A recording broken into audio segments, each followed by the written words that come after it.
If you felt more like the guy who plays my boss in the film, then you tended to not like the film. Fight Club to many is considered a modern classic, something that's been analyzed and dissected and even adopted by some on the internet as gospel since its opening in the fall of 1999.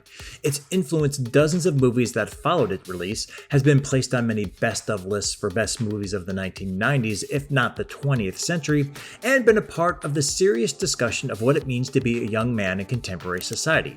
And it's even infiltrated most corners of pop culture via its endless quotes, memes, and GIFs. Yet when Fight Club first opened, it tanked. Hard. Really hard.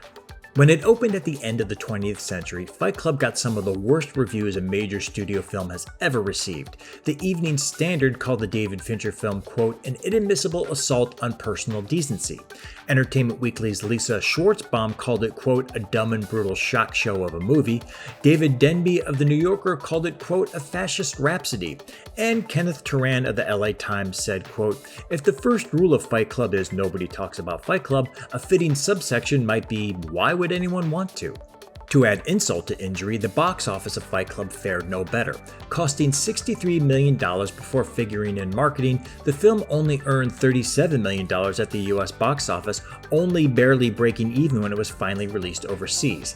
That's a whole lot of failure for a movie that is now considered a brilliant Gen X satire on consumerism and exploration of male angst, and sits at number 10 in IMDb's list of the greatest films of all time. A film which should have been buried by its critical reception and commercial failure has enjoyed a vibrant afterlife. How did that happen? How did Fight Club, a movie that tanked all over the place, become one of the most important and influential movies in the past 25 years, and one of its lead characters, Tyler Durden, be declared by Empire magazine in 2008 as the greatest movie character of all time?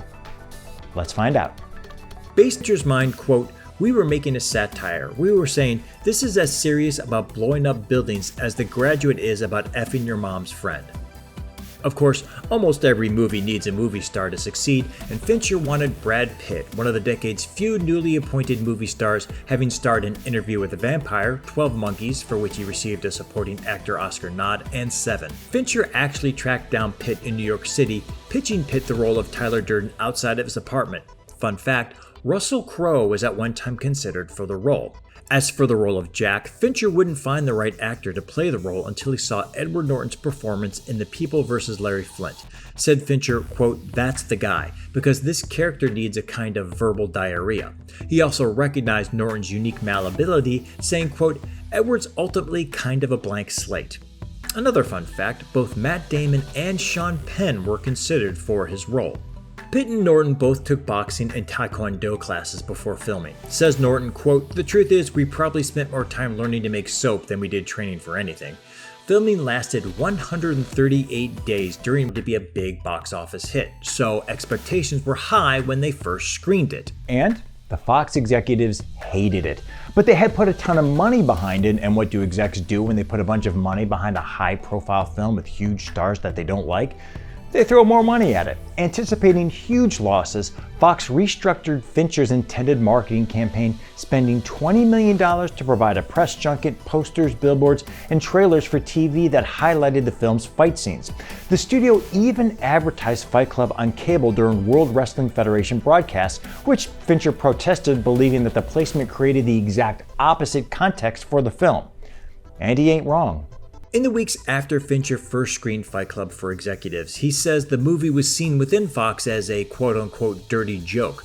But after the April 20th massacre at Columbine High School, the attitude within the studio drastically changed. All of a sudden, Fincher says it became, how could you do this?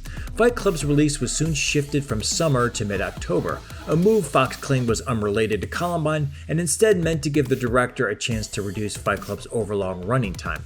But according to Fincher, quote, they felt that if they had more time to work on me, they were going to get me to tone some of the stuff down.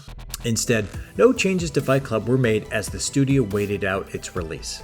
One Fox marketing exec essentially chided the director that Fight Club was a no-quadrant film that no one group would want to see, telling Fincher, quote, men do not want to see Brad Pitt with his shirt off. It makes them feel bad, and women don't want to see him bloody, so I don't know who you made this movie for. And shockingly, those initial thoughts from the studio execs were kind of right. When the movie opened, it only made $11 million. Said Norton, quote, "It got booed. It wasn't playing well at all." A month after its release, the movie would slide out of the box office top 10 altogether.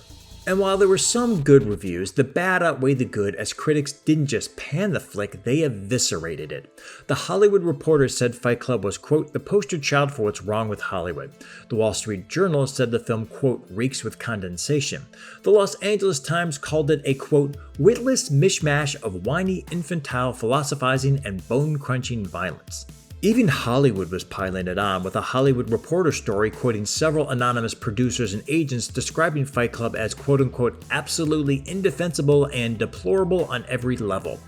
And Fox CEO Rupert Murdoch, the guy who owns Fox, the studio who made the movie, reportedly yelled, quote, "You'd have to be a sick human being to make that movie."